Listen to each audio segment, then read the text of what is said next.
dikush që të japi, të tregoj shembuj, prandaj janë dhe hadithet, prandaj merret shembulli se si sillej profeti, se çfarë thoshte, se çfarë bënte, sepse në fundit ai ishte mashkull dhe ai jep shembullin se si çdo mashkull musliman duhet sillet. Kur thua kështu thua, apo ne nuk kemi profeti, thon.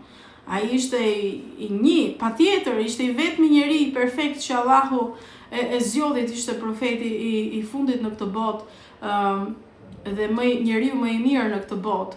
Patjetër që nuk mund të themi që bëhu si ai, por merr shembuj pozitiv, luftoj ato gjërat negative brenda vetes, në vend që thoni detyrat e femrës ndaj bashortit, apo thoni bashortit detyrat ndaj femrës, tregoni që ai ka përgjegjësi, po jo që nuk janë në kuptimin nuk janë të barabartë, por thjesht meshkujt kanë një përgjegjësi më shumë ndaj femrës, siguri, përgjegjësi financiare, familjare, t'japin mbrojtje etj.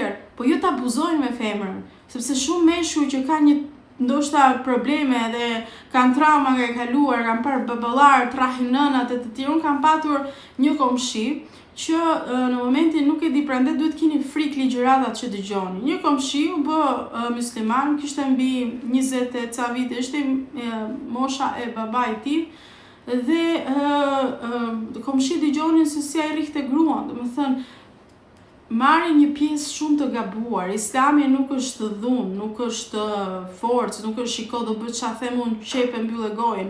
Nuk është e tillë. Në momentin kur tregoni të drejtat e femrave, dashur xhallar, tregoni edhe shembullin e profetit Muhammed tek djemt e rinj.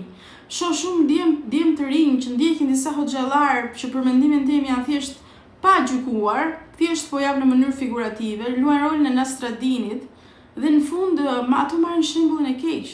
Dëgjoj lloj budalliqesh që nuk e di, domethënë i japin atë të komandimit, i japin atë mesazhin e komandimit të gruas dhe abuzuesin e bëjnë më abuzues dhe jo të qetësohet nga Islami.